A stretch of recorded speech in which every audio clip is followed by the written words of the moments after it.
我们今天的水下挑战呢，就是在水下拼这个红高达。你们平时拼 HG 大概多长时间？今天伟哥打算2个小时，看看能不能挑战成功。伟哥现在就换衣服去。Later。开始之前，伟哥一定要给你们介绍一下我精心准备了好几周的准备工作。首先是这个说明书，伟哥做了悉数处理，水下的话它都不会烂掉。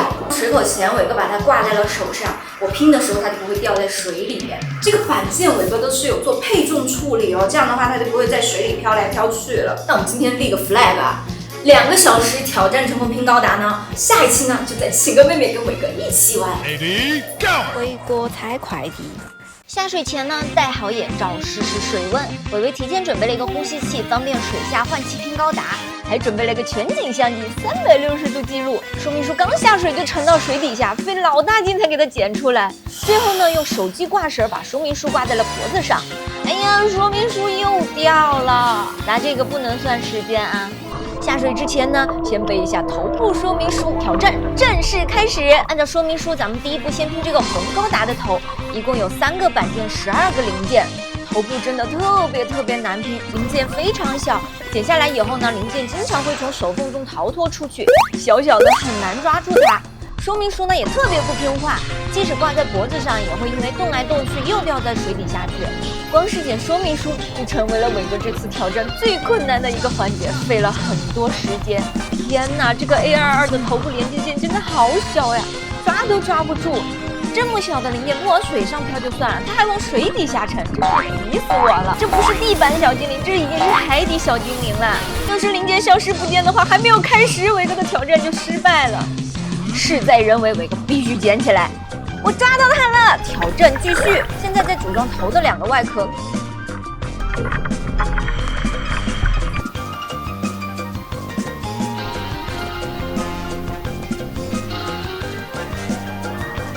搞定了，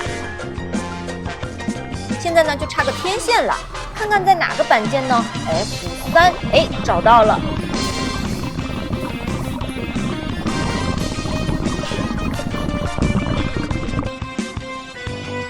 红高达的头部就安装好了，开心！这应该是 HG 里面最难拼的一个部分了，在水下拼还是挺有挑战的。拼着，伟伟开小差突发奇想，能不能在水里做个1字马呢？连邦のモビルスーツは化け物か！刚嘚瑟完，发现说明书又掉水底下了，捡吧。我们现在接着拼身体，这个身体的难度呢，在于板件数量特别多，一共19个零件，却分在了6个板件上。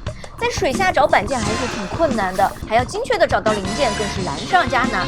后来呢，我把几个板件的位置全部记下来以后，就不用一个个拿起来看板件字母了，就会稍微快一点。下水后，伟哥就会不自觉地浮起来，屁股也总会自己撅起来。刚开始呢很不习惯，但后面我就可以各种撅着屁股看说明书和拼高达了。毫不意外的是意外，说明书又掉了，气秀！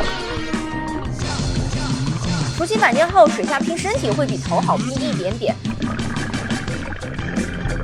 历经1小时，我们把头和身体组装好了，这个红高达就已经完成快一半了。接下来呢，还有1个小时，接着挑战。我现在接着拼2只胳膊，一共是5个板件，36个零件。为了节约时间，我尽可能的背下胳膊零件的板件号，争取一口气多捡一点。我读书的时候要是这么认真，现在估计也是个伪博士啦。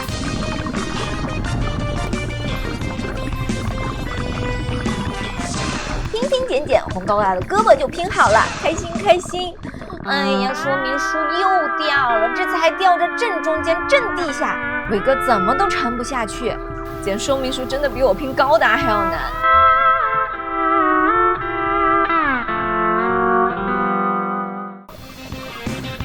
伟哥现在要开始拼腿部，3个板件，36个零件。腿部的话，零件数量和胳膊差不多，但是呢，因为零件相对大，拼起来就快了很多。这个时候的伟伟已经熟能生巧，板件熟悉，拼装流畅，水之呼吸已掌握到了诀窍。我现在可以说进入了人前合一的地步，成功近在眼前。哎呀，这个说明书怎么又掉了？当当，红高达的背包已经拼好了。可恶，说明书又掉了，看我能不能一脚给它踢起来。们现在就差把这个身体组装好了，最激动人心的时刻来了，终于到了顺利的最后一步了，先组装胳膊，接着拼双腿，接着拼我们的背包，最后一步装上红高达的头，我们的挑战就成功啦！装上头的那一刻，我真的快开心的飞起来了。我是真的没有想到，我能在2小时成功在水下拼完这个红高达。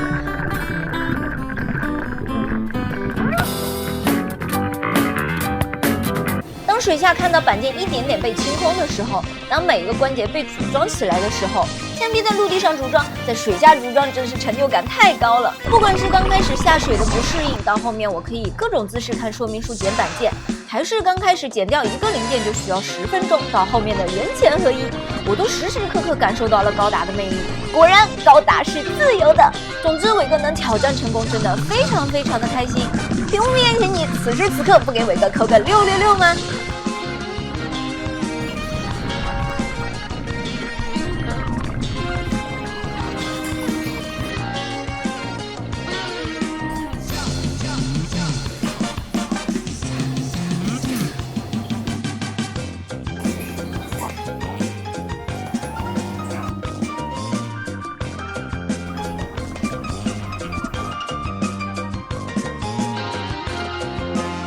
拜拜就拜拜，下一个更乖。